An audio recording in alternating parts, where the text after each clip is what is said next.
Hello and welcome to the next Lukozer retro game review video, and for this one we are going way back, 1981, and Scramble by fucking Konami again.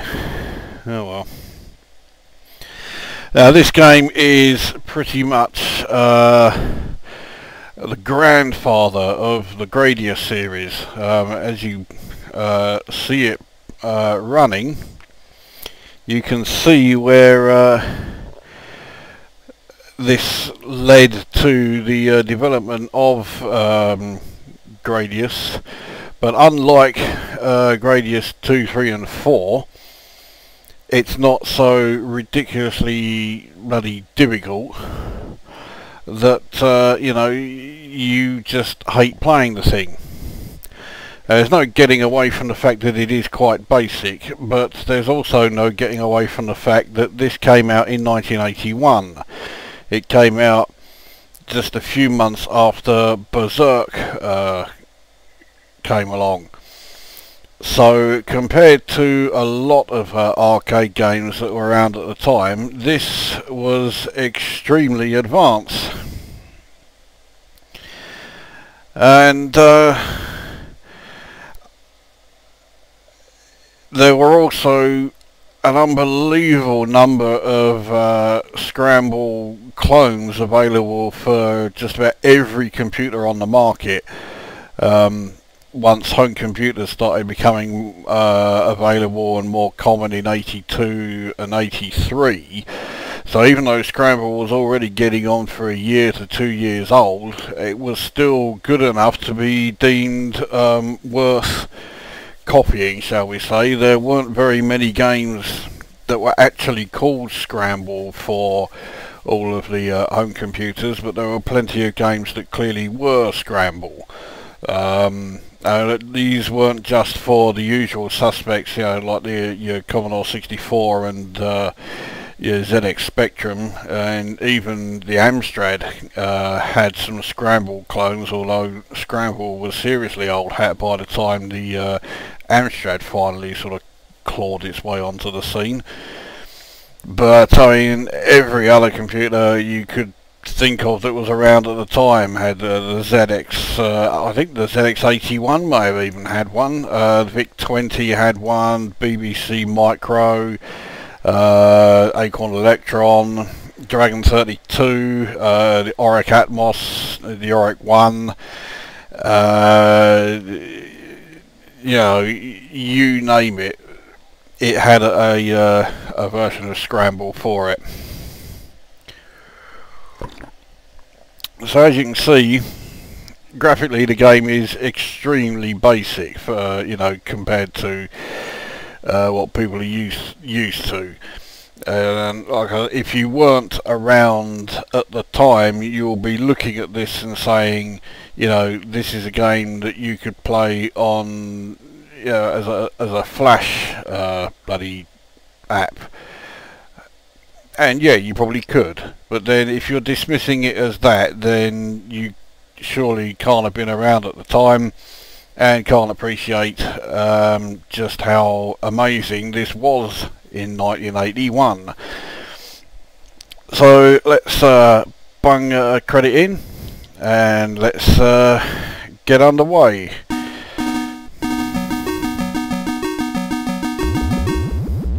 So, as well as your forward fire, you do have your bombs. A lot of time the bombs are what you need to use. You've also got to watch out for your fuel bar down the bottom there. You need to keep getting fuel, otherwise you're going to end up coming a bit unstuck.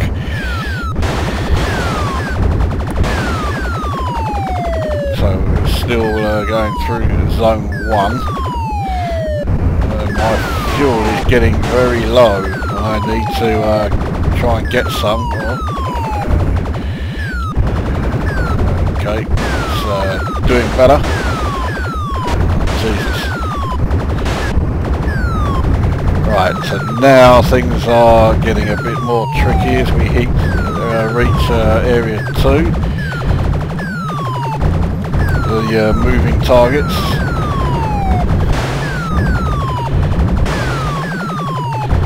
Oh, sure, I hit that fuel one there. Oh, I've got some fuel on. I badly need to get some more though. Getting very low, and we're into zone 3 before I lose my first life, but zone 3 is extremely tricky. I think I'm on my last life now. I've just got to hope that some of my bombs will hit fuel tanks, because I'm more interested in avoiding these like comets or whatever they are, rather than actually seeing where my targets are landing. I think we are approaching the 4th area. Bloody hell! Oh, there we go. I think that's game over. Yep. So, well, I think I did quite well there actually. Right, let's have another go.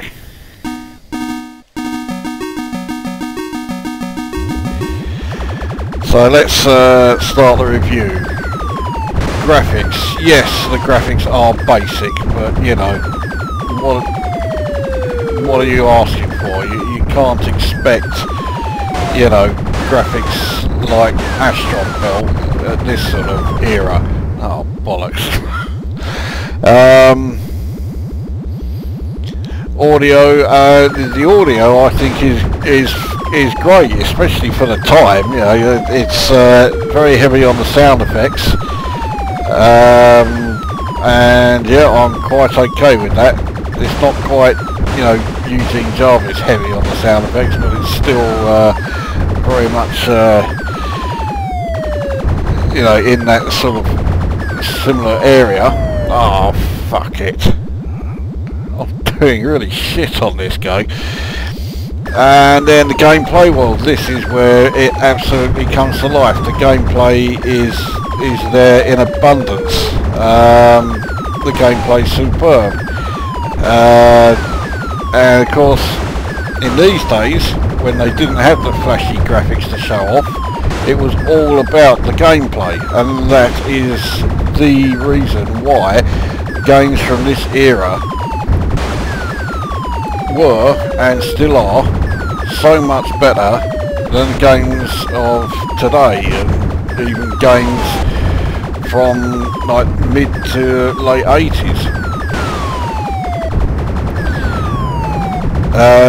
You know, they realised that they couldn't do, you know, extremely flashy, complex graphics. They had to make up for lack of visual impact by making sure that the game itself was good to play, and it would keep people coming back wanting to play more.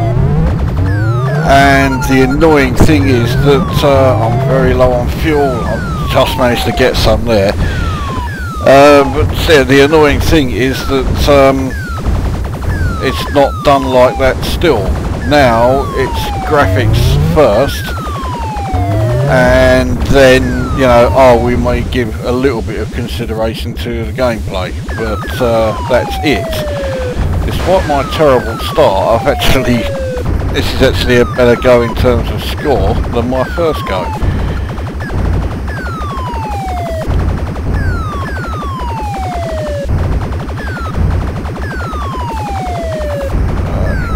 I'll tell you what, this is fucking killing my arm. I knew I was going to fuck that one up. There we go, so game over, but I get on the high score seat in first place. Not bad going.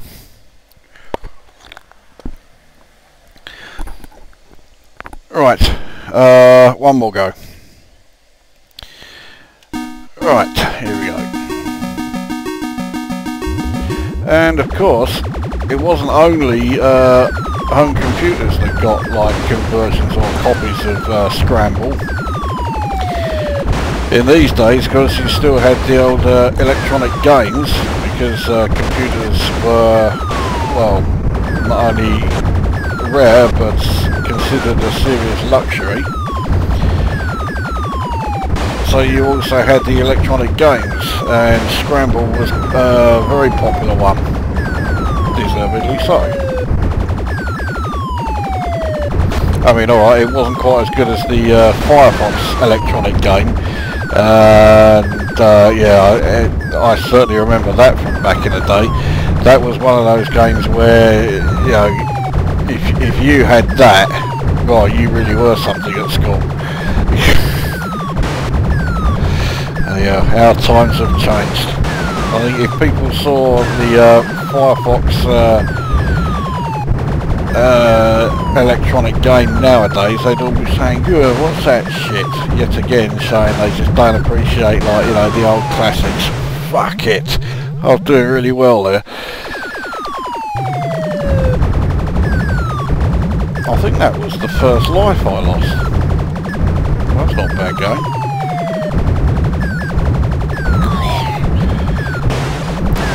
I'm getting close to extra life. There we go. Oh, I don't know how I managed to avoid that one.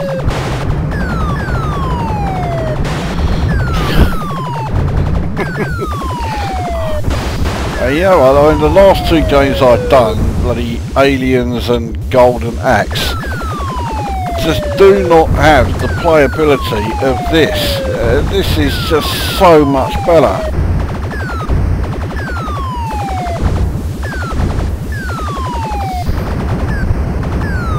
I gotta say, thanks to the reviewer Gan's Teeth, who suggested I give this one a review.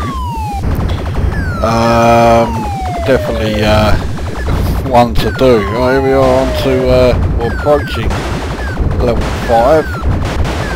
Jesus Christ, it gets tough around here now, because every single one of these missiles are protected by the shield or the wall there. Right, so here we go.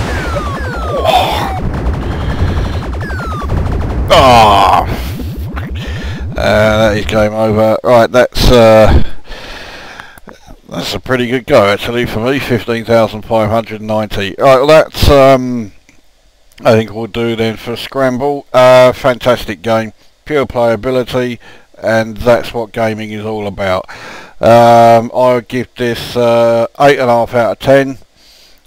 It's an old classic that never dies, and you know, who cares if it looks, you know, ridiculous now. You know, how it looks isn't the important thing, it's how it plays, and it plays a million times better than pretty much any game today that you could mention. So there we go, Scramble, 8.5 out of 10, fantastic. Give it a go now. If you haven't got it on MAME, I'm sure there are going to be, you know, Flash apps or something that will let you play it. So go and do so now. That brings this review to an end, and we will see you at the next one.